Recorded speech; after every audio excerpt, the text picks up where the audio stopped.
खाली दिशा लाई है। हाँ वो मोहन भाई को पूरा मोहन भाई ये फोटो खाली करना चाहिए। ए मोहन आ गया। आजा मोहन भाई गए सती साहब गए जी साहब गए नहीं क्या कभी चली जाओ दिखा दो नहीं हुआ खराब बाबा नहीं वो है ना पहला नंबर वो हमारा मैं दबे भाई खाली वो तो गए खाली मैं हो गया दूर गया तो दबे भाई अंदर ऑफिस में मोहन तो नीचे गया तो फोन करा वो लाता हूँ कौन ये सीधी बात खड़ा है हाँ, મારું નામ ઇકબાલભાઈ સૈયદ ગુજરાત રાજ્ય હજ કમિટીના ચેરમેન છું।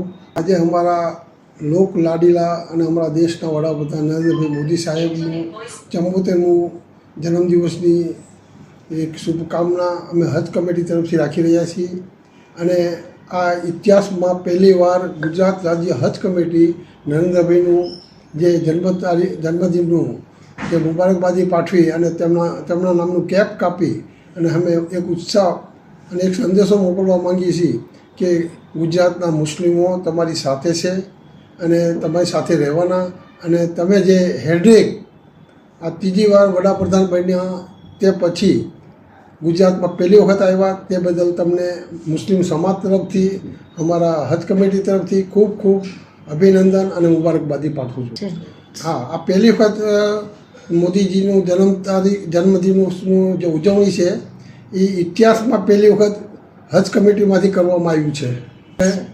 અમને એટલી બધી ખુશી છે અમને તો છે પણ ગુજરાતના તમામ મુસ્લિમો પણ આના માટે બહુ જ ખુશ થયા છે। મુસ્લિમો માટે ઘણી બધી યોજના કરી છે। આજે ગુજરાતના મુસ્લિમો ખૂબ જ સુખી છે। તમામ યોજનાનો લાભ મુસ્લિમો લઈ રહ્યા છે। આજે આવાસમાન યોજનાની અંદર મુસ્લિમોને મકાન ફાળવવામાં આવ્યા છે। આયુષ્માન કાર્ડ જે બનાવવામાં આવ્યું છે આયુષ્માન કાર્ડ એની અંદર પણ મુસ્લિમોને ખૂબ જ લાભ મળે છે જે ગુજરાતના તમામ મુસ્લિમો આનો લાભ લઈ રહ્યા છે અને અમારા મુસ્લિમોને વડાપ્રધાન આવ્યા પછી દેશના વડાપ્રધાન બન્યા પછી જે એજ્યુકેશન જે વધ્યું છે તે બદલ હું ભારતીય જનતા પાર્ટીના મારા દેશના વડાપ્રધાનનો ખૂબ ખૂબ આભારી છું।